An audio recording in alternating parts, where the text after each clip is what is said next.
is our 6th annual Martin Luther King celebration at the Roosevelt Public Library.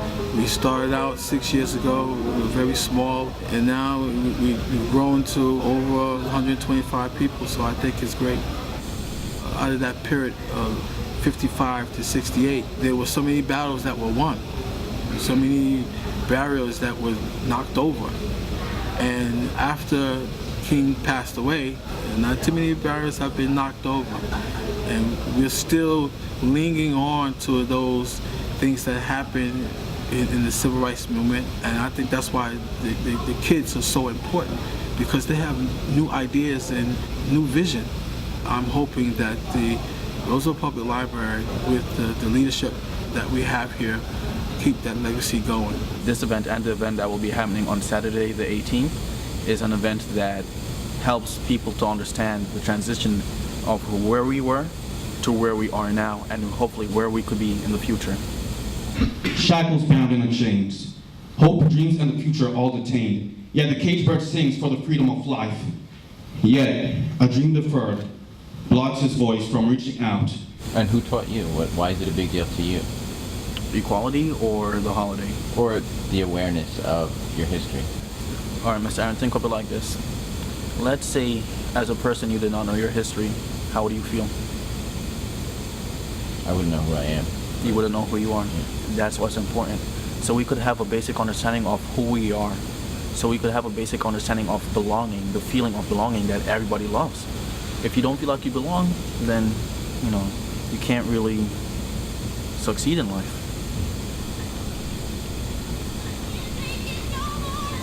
And I feel like, a lot of African American children, like my generation, I feel like they're kind of moving away from all of the segregation, the slavery, all of that. I feel like they're not really learning as much about it. Like, we don't know as much about it as we should know.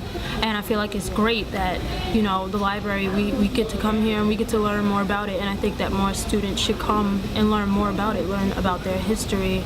I attended the school district of Malvern, and I remember as a child that while I was sitting in class, there were parents outside basically picketing because there were Negro children inside going to class, and they had signs that said, "Niggas go home."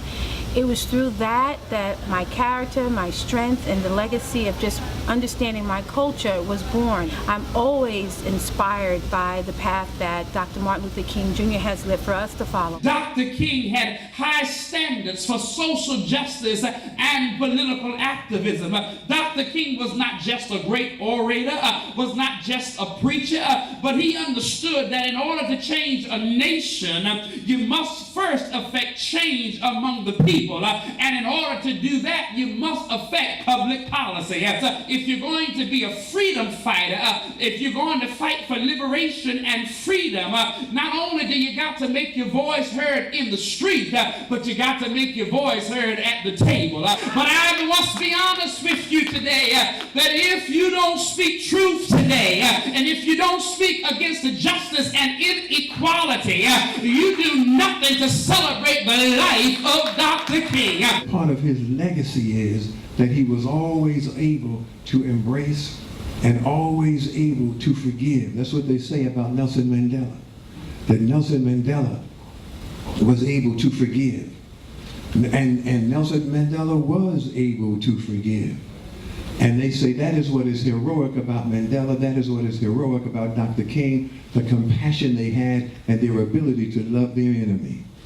That's not what was heroic about either one of those brothers.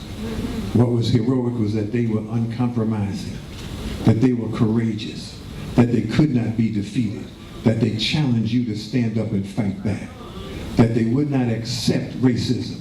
Because of our struggle and because of the freedom fight, we need to tell generations yet to come about our story. Because once they have an identity of who they are, and what has been sacrificed for them, it makes them not only look at themselves differently, but it makes them look at the greater society different. We have one of the greatest stories of freedom and liberation that has ever been told, and so certainly we want to continue to pass our story down from generation to generation, that our children and our children's children may understand from whence we've come. If we don't know our history, if we don't acknowledge our achievements, and our failures, we are condemned in the future to commit those failures over and over and over again. American history is rich. We have not always done the right thing, but we have always struggled to do the right thing. And part and parcel of our American heritage is that we do fight for what's right, and we continue to fight for what's right. It's one of the reasons that I'm so honored and pleased to be here this evening. Before we run out of town, we need to check our community.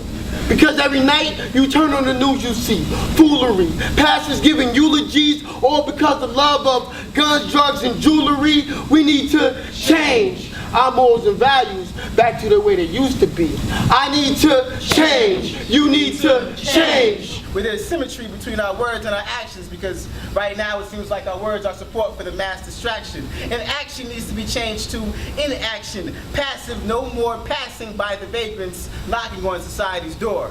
Our individuality is defeating. Contemporary dreams, schemes servicing one. We've got more than enough resources, yet we continue to hoard what's left of our love. I need to change. You need to change. We need to change. These young people said we need to change. You need to change. I need to change. We need to change. That's what they said. Change is necessary. Sam Cooke said that a change is going to come. You know, we are aware of the importance and the need for change, but change does not break out like the measles. Change just doesn't happen. You don't catch change. You've got to do the work to make change happen. We need to change, but we also need to be committed to do the work to make the change, and we need to be clear what kind of changes we want. We need to be clear what kind of a society we want as we move forward. As I lay me down, heaven hear me now. I'm lost without a cause, after giving it my all. Winter storms have come and darkened my sun. After all that I've been through, who on earth can I turn to? I look to you. I look to you. After all my strength is gone, in you I can be strong. I look to you. I look to you. We're involved in a war. We're involved in a war for the hearts and minds of our people. When you're in a war, you need weapons. If you're in a war, you need bombs. You need bullets, right? You need tanks. You need surface-to-air missiles. That's the kind of poetry you have to write. You got to write bullet poems. You got to write tank poems. You got to write surface-to-air missile poems. You've got to be involved. You've got to fight back. We are involved in a struggle for the minds of our people, and the enemies of our people are using every weapon they can to destroy our minds. If you're going to write back, you've got to come with what we need. The thing with ideas is that they can't be killed. They can only be shattered into tiny pieces and scattered all over the world. A famous man once said, "I have a dream today, and although kings lose their crowns, their dreams don't lose their sovereignty." God spoke to me. She said, "See." So I saw that for all the world's suffering, there are moments scattered in between that last so much longer. That a person's soul is worth more wealth than the world could muster up and squander. When a hand reaches for another in a gesture of compassion, it reaches across the rations of time to unite distant sisters and brothers. I have seen the best of mankind exemplified in times of need, but when all is in its place, we turn our face to greed. Well, there are mouths to feed and children to clothe and plenty to go around. The wealthy with walk-in pantries and closets sigh and ask us, how? You see, life is much more beautiful than the strife it often seems. We're sleep deprived, but if we open our eyes, we'll find the answers lie in our dreams. Because today, I woke up to a mushroom cloud and the sound of all my dreams exploding. Now all I can do is wait for the fallout and pray that these dreams are deemed worth holding. All right. Thank you. Too many of our people put their heads in the sand, but you must understand, you better read your newspaper. You better learn to go to the board meeting. You better understand what they're doing while you're home asleep.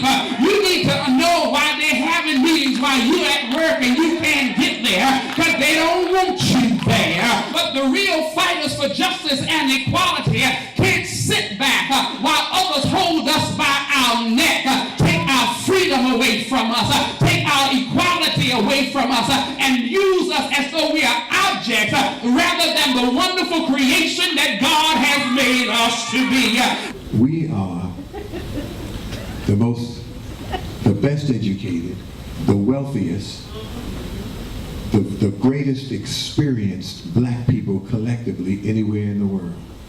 If we use what we have, if we use the talent, the energy, the training, the money, if we use it intelligently, if we use it strategically, we can influence policy in this society and make the dream of Langston Hughes a reality, to make the dream of Martin King a reality. We are the people who have always had the dream for what America should be. We are the people who always had the dream for what America could be.